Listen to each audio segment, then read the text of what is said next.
Bienvenidos al curso de análisis de Fourier. Y sí, este es el video número 30. Ya vamos por el video número 30. En este caso vamos a estudiar, vamos a continuar estudiando la fórmula de inversión para la transformada de Fourier. Entonces, permítanme hablarles del siguiente resultado y después vamos a aterrizar a lo que vimos en el video anterior. Comenzando diciendo que en general sea una función phi perteneciente a L1 de Rn, siempre cuando aquí estamos trabajando en Rn, ¿no? Tal que su integral sea igual a 1. O sea, la integral de phi de x sea igual a 1.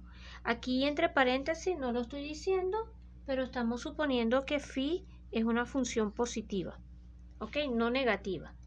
Entonces sea phi perteneciente a L1, phi no negativa, tal que su integral valga 1. Para este tipo de funciones vamos a enunciar el siguiente teorema o el siguiente resultado. Primer resultado es el siguiente: sea f perteneciente a LP de Rn, obviamente P es un parámetro mayor o igual que 1, y finito. Entonces vamos a obtener que la norma de f convolucionada con phi sub e menos f, la norma p de toda esta diferencia, va a tender a 0 cuando epsilon tiende a 0. ¿Qué es lo que me está diciendo este teorema? Y vamos a tratar de enlazarlo con lo que comentamos en el video anterior. Nosotros podemos partir de una función que esté en L1 y que sea positiva. Por ejemplo, en el video anterior yo les había comentado que podíamos considerar phi sub s como la función gaussiana, que en este caso para nuestros fines nos interesa normalizarla. Nos interesa considerar 4pi a la menos n medios exponencial de menos s al cuadrado entre 4. Si nosotros consideramos esta función va a estar en L1, va a ser positiva y además va a integrar 1. El teorema me está diciendo que si después nosotros consideramos una familia de funciones generadas de esta manera, aquí colocamos e a la menos n, ¿verdad? Lo que comentamos en videos anteriores, la construimos considerando e a la menos n y acá colocamos phi de s entre epsilon. Epsilon a la menos n, epsilon a la menos n de estas funciones con epsilon mayor que 0, estas ya ahora tomando el epsilon como parámetro va a generar una familia de funciones. Estas familias de funciones son conocidas en la literatura como aproximaciones, van a ser aproximaciones de la identidad, o voy a poder construir otra familia de funciones que van a ser aproximaciones de la identidad. ¿Cómo construyo esas aproximaciones de la identidad? Nada. Por ejemplo, dada una función en LP, ese va a ser, por decirles algo, mi dato inicial, voy a considerar la convolución de cada función phi sub e con f. Estas funciones que van a depender de este parámetro me van a aproximar a la función en norma LP cuando epsilon tiende a 0. Eso es lo que nos está diciendo este teorema. Pero les estoy llevando esto para que nos ubiquemos en contexto cuando estamos considerando funciones gaussianas. Pero también no tienen por qué ser gaussianas solamente. También habíamos comentado que podíamos considerar, por ejemplo, en vez de mirar funciones gaussianas, podíamos también considerar, por decir algo, funciones que están relacionadas con los promedios Abel, o con los promedios, sí, con los promedios Abel, que en ese caso vienen dadas por el núcleo de Poisson, o sea, considerarse phi sub n como c sub n entre 1 más módulo de s cuadrado a la n más 1 entre 2. Este es el núcleo de Poisson. Nuevamente construimos una familia de funciones ahora variando el parámetro epsilon, pero en ese contexto también podemos aproximar, podemos obtener un resultado análogo a este. Exactamente lo mismo, solo que estamos, cambiando el núcleo de la función. Entonces, ¿cómo se realiza la demostración de este teorema? La demostración de este teorema se realiza de la siguiente forma. Demostración. Escribimos la definición de, vamos a escribir explícitamente f convolucionada con phi de e de x menos f de x, donde esto es en general, ¿ok? No voy a, simplemente le voy a pedir a que sea positiva y vamos a pedir que integre 1. Esto menos esto va a ser igual a ¿qué cosa? Esto menos esto va a ser, por definición, integral sobre Rn. Acá me va a quedar f de x menos y, o si ustedes quieren, vamos a escribirlo así por un momento, f de x menos y por phi de y de y. Esto menos f de x. Pero aquí entonces yo voy a utilizar la propiedad de que esto integra 1, porque estamos pidiendo que estas señoras, que esta sea igual a 1. Vamos aquí a cambiar el parámetro para que no nos confundamos. Phi de u integre 1. Si estas integran 1, por un simple cambio de variable, nosotros podemos también deducir que para cualquier epsilon mayor que 0, cada una de estas funciones va a integrar 1. Entonces acá podemos escribir esto así, Rn phi de y, ¿ok? Y ahora podemos asociar las dos integrales. Entonces asociamos las dos integrales como una sola. Aquí entonces me quedaría, permítanme escribir esto acá así, menos f de x, cierro corchete, acá coloco phi, coloco este factor que está acá, tengo este primer paso. Entonces esta diferencia la puedo expresar así, y esta expresión, esto va a implicar entonces lo siguiente. Esto va a implicar que ahora, permítame escribirlo así, quitamos acá, expresamos esto así, que ahora la norma P de esto, la norma de P va a ser igual a esto, a la norma, lo escribo acá así, Rn, voy a dejar aquí la notación punto flotante, porque estoy mirando la norma P, entonces me quedaría punto menos y la x es el parámetro de integración de la norma, por eso es que lo estoy omitiendo, y acá me quedaría phi sub e de y, ¿ok? La norma P de todo esto que está acá. Esto va a ser exactamente igual a ¿qué cosa? O mejor no, o esto va a ser menor o igual de una vez aplicando la desigualdad de Minkowski. Fíjense qué útil es esa desigualdad. La desigualdad de Minkowski va a ser entonces, me va a permitir entonces decir que esto va a ser menor o igual que epsilon elevado a la menos n, o acá, perdón, me faltó la integral, permítame escribirla acá entonces, la integral sobre Rn de epsilon a la menos n de la norma, y aquí me quedaría f de punto menos i. Insisto, estoy omitiendo la variable x, norma P de esto, ahí es donde estoy aplicando la definición de Minkowski, por el módulo de phi sub i de i. Bueno, esto aquí podríamos omitir el módulo porque es positiva, pero bueno, vamos a dejarlo. Ahora hacemos el cambio u igual a y entre e, hacemos este cambio, y entonces esto que está aquí va a ser igual, lo podemos escribir como la integral sobre Rn, aquí me quedaría, el epsilon se va por el cambio de variable, aquí voy a escribirlo así, menos epsilon por u, menos, aquí no hay nada que tocar, p, y aquí quedaría f de u, phi de u, perdón, de u. ¿Ok? Y ahora, aplicando el teorema de convergencia dominada, podemos ver que esto tiende a 0 cuando epsilon tiende a 0, ¿ok?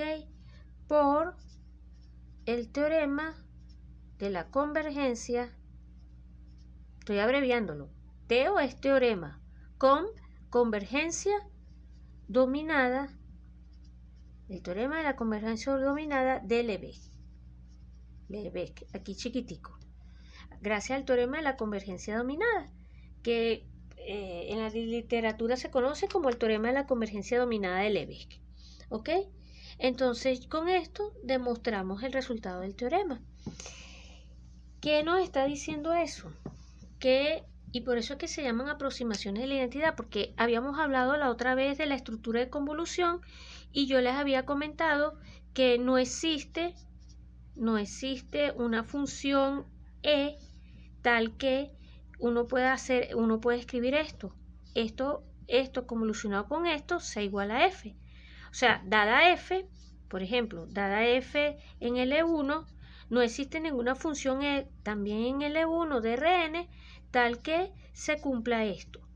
Pero lo que nos está diciendo ese teorema es que, ok, yo no puedo tener una identidad así, pero sí podemos construir una familia de funciones, vamos a llamarlas f sub e, dada f en L1 y dada una función que fue la que llamamos phi, la del núcleo, dado un núcleo, vamos a decirle de aquí en adelante núcleo, dado una función f en L1 y dado otra función que va a funcionar como núcleo, también en L1, ese núcleo le vamos a pedir que no sea negativo, vamos a pedir que ese núcleo integre 1, entre otras cosas. También se le puede pedir más, pero en principio necesitamos estas dos condiciones.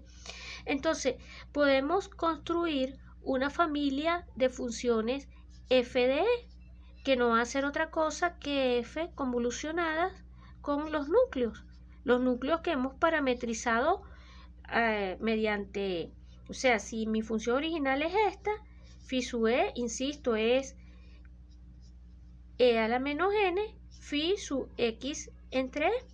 Las parametrizamos de esta manera, para cada epsilon mayor que 0, convolucionamos con la f, construimos estas familias de funciones, y lo que nos está diciendo este teorema que acabamos de mostrar es que las fe van a tender a f cuando epsilon tiende a 0, y por eso es que viene la idea de aproximaciones de la identidad, porque de alguna manera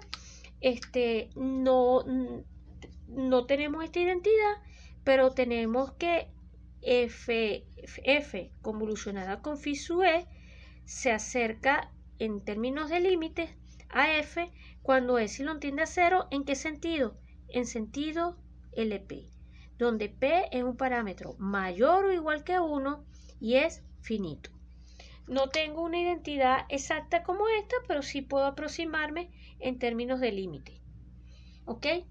Entonces, una observación que vale la pena aquí introducir, nota, lo digo como una observación, es que cuando se recuerdan que en algún momento hablamos de los módulos de continuidad, vamos a denotarlos WP de f de h.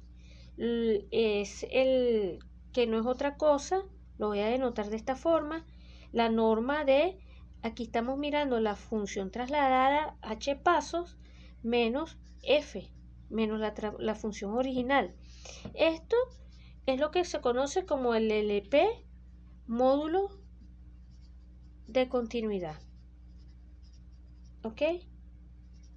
Habíamos hablado de esto en algún momento en videos anteriores cuando estudiamos series de Fourier, pero aquí volvemos a este contexto.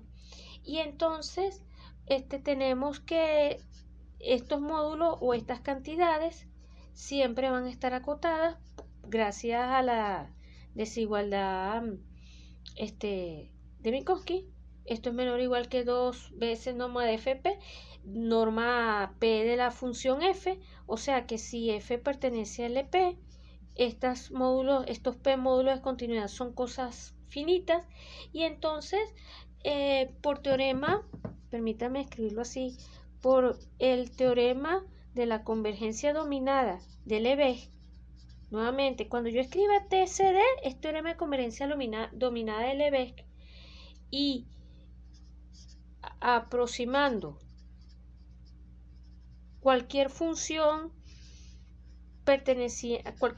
f perteneciente al EP de Rn por funciones a soporte compacto, acuérdense que no toda función en LP está no tiene por qué tener soporte compacto, pero hay un subconjunto de funciones que sí tienen soporte compacto. Vamos a concluir, gracias a la densidad de estas funciones a soporte compacto en LP, tenemos que este módulo de LP continuidad de la función f, vamos a escribirlo así, lo habíamos denotado gamma sub p de h, esto va a tender a 0 cuando h tiende a 0 también. Entonces es una forma de aproximar. Es una manera muy útil de aproximar funciones. Y bueno, esto es importante que lo tengan en mente como una observación, pero aquí no es un ejercicio que se lo voy a plantear a ustedes como ejercicio, pero lo importante aquí es, utilizando el cambio de variable apropiado, es demostrar que la integral sobre Rn del núcleo de Poisson P sub e de x va a ser igual a la integral sobre Rn de P de x, y esto es igual a 1. Y el otro resultado que nos interesa ver es que la integral de los núcleos de Gauss, aquí ponemos un parámetro al cuadrado porque para que la cuenta de no como en el núcleo de Poisson que se pone un e, aquí se pone un cuadrado. Esto va a ser igual a esto, y esto w sub x de x, y esto también va a integrar 1, donde vamos a recordar un momento, o vamos a recordar rápidamente quién es w y quién es el núcleo de Poisson y quién es w.